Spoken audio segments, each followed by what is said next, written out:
Borgne is on the northern coast of Haiti, about a 7-hour drive from Port-au-Prince. It's a remote area that has often been overlooked by the government.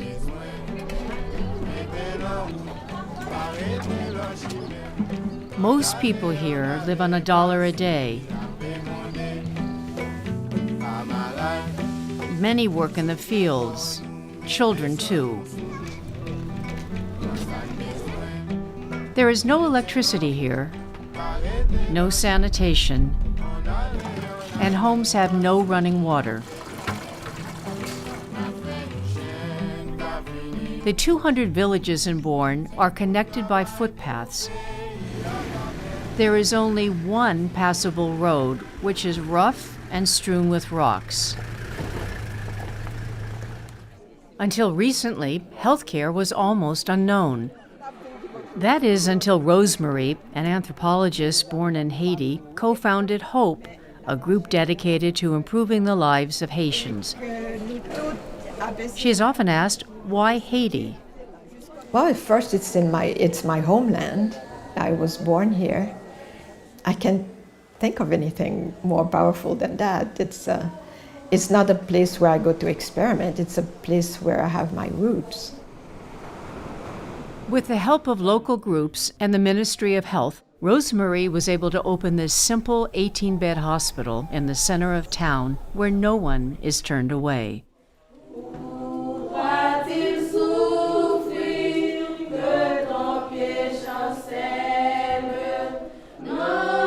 It is also a clinic where locals receive treatment and health information, often delivered through song.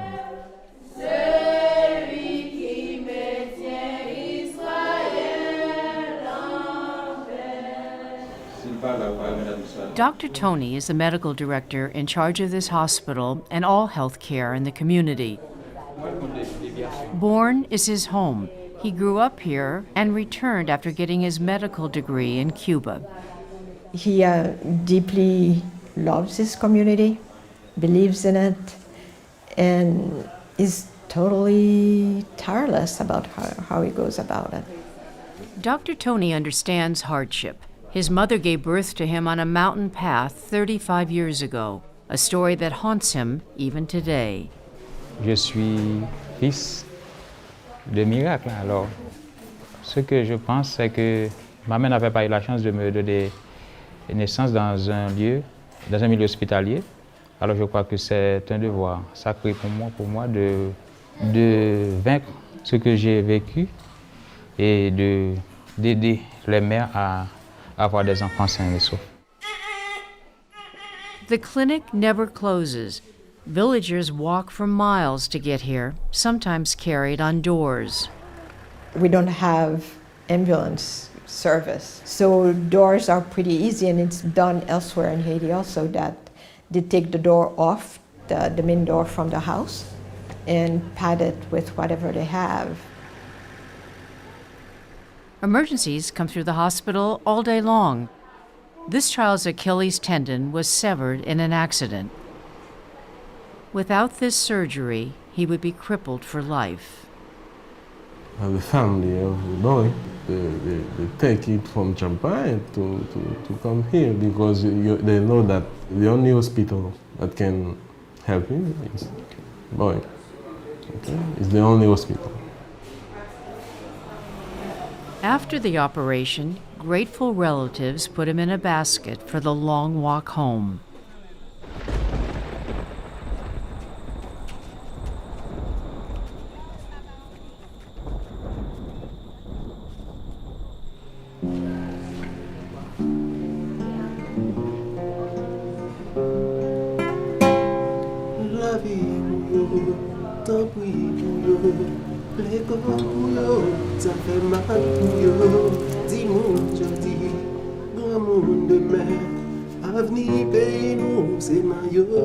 There are so many stories in this community of lives transformed by hope. Meet Valerie. Severely malnourished, his mother abandoned him at the hospital when he was 6 months old. At first, it didn't look like he was going to live. Now look at him. Today, Valerie has a big family: the doctors, the nurses, and the hospital staff.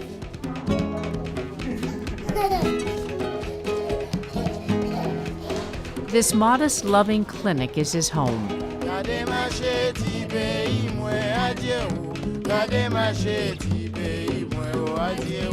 The day we were there was a milestone in Valerie's life, his first day of school. Bye-bye, bonne journée.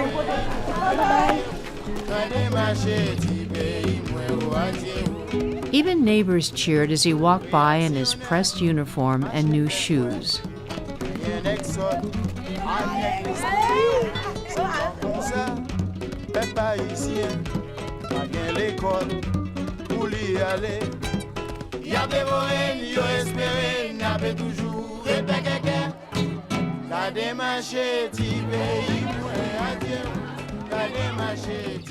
Uniforms and books are a luxury that many families here cannot afford. Too many children are left behind and never learn to read or write.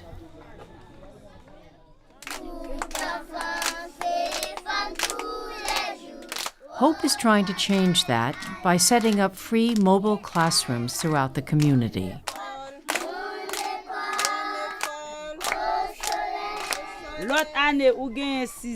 Margaret is the director of Hope's Education Outreach Program. Margaret said that children need to learn young. They need to know that they matter, that their life is worth living.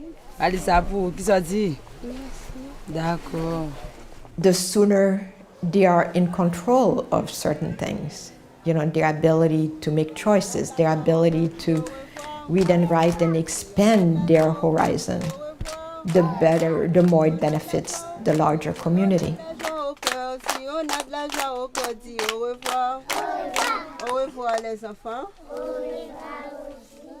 After class, children return home carrying their own chairs.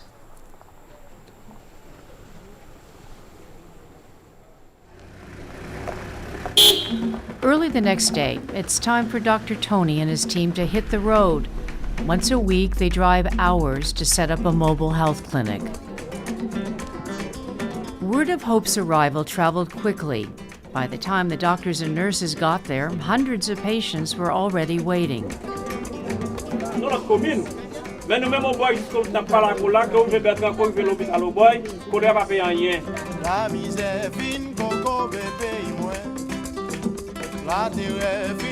Doctors thoughtfully asked questions and checked out complaints. By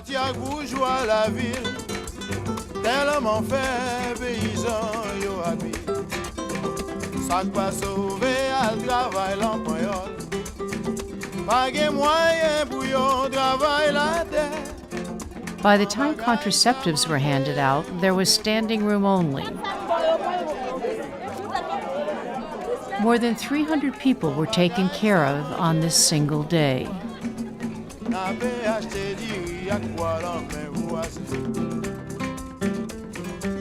On the long ride home, Dr. Tony stopped his van after spotting trouble. He quickly picked up 2 women in labor and rushed them to Hope's hospital.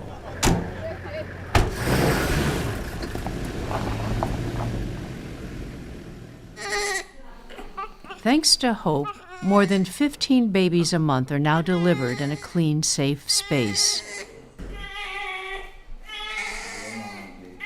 The importance of having a hospital that is well run, that is clean, that caters to the dignity of people. We don't have a lot.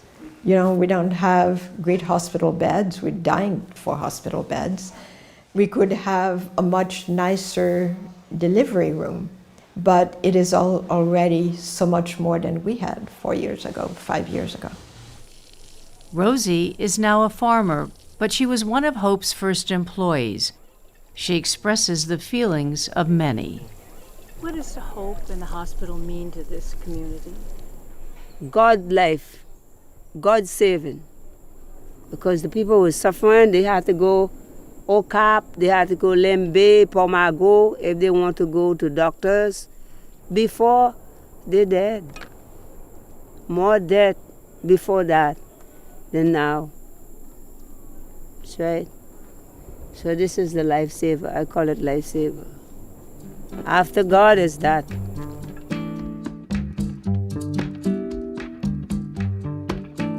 Tout ce qu'on peut dire, que avec H.O.P.E, nous avons accompli un rêve en plein jour. C'est purement et simplement un miracle. Si m'ouvri bouche,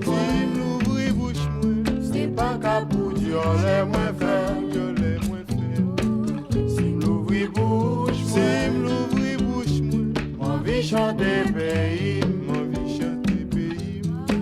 Si m'ouvri bouche, c'est pas qu'à pour dire les moins faire que les moins faire. Si m'ouvri bouche, moi vie chanter pays.